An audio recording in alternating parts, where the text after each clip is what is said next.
सही आ फकीर अहमद अली साहब तव्हांजी खिदमत में सॼी संगत जी खिदमत में हाज़िर मौजूदा हालत मुताबिक़ वाह केर न कंहिंखां पुछे थो हाल छो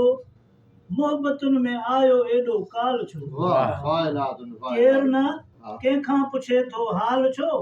मोहब्बतुनि में आयो एॾो काल छो तोड़े माला माल आ सिंधड़ी सॼी तोड़े माला माल आ सिंधड़ी सॼी पोइ बि हर माण्हू हित बदहाल छो वाह केर न कंहिंखां पुछे थो हाल छो मोहब्बतुनि में आयो एॾो काल छो वाह साईं वाह ज़ुल्म ॾींहों ॾींहुं थो वधंदो वञे ज़ुल्म ॾींहों ॾींहुं थो वधंदो वञे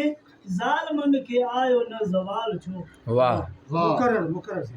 ज़ुल्म ॾींहों ॾींहुं थो वधंदो वञे हां ज़ालिमनि खे आयो न ज़वाल छो केर न कंहिंखां पुछे थो हाल छो मोहब्बतुनि में आयो एॾो काल छो ॾींहं ततल में बि थियूं कमकार कनि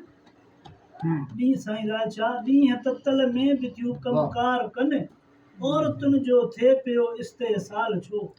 वाह औरतुनि जो थिए पियो इस्तेसाल छो केर न कंहिंखां पुछे थो हाल छो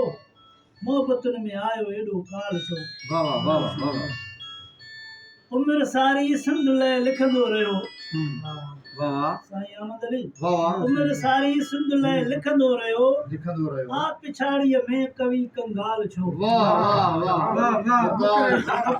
वाह उमिरि हालात सारी ते। सिंध लाइ लिखंदो रहियो उमिरि सारी सिंध लाइ लिखंदो रहियो आ पिछाड़ीअ में कवि कंगाल छो इहो केर ई न आहे। कंहिंखां पुछे थो हाल छो मोहब्बतुनि में आयो एॾो काल छो तूं ग़लत फहमियुनि में थी वएं मुब्तला हां तूं ग़लत फहमियुनि में थी वएं मुब्तला घुमे जो पे तुम्हारी सुने ना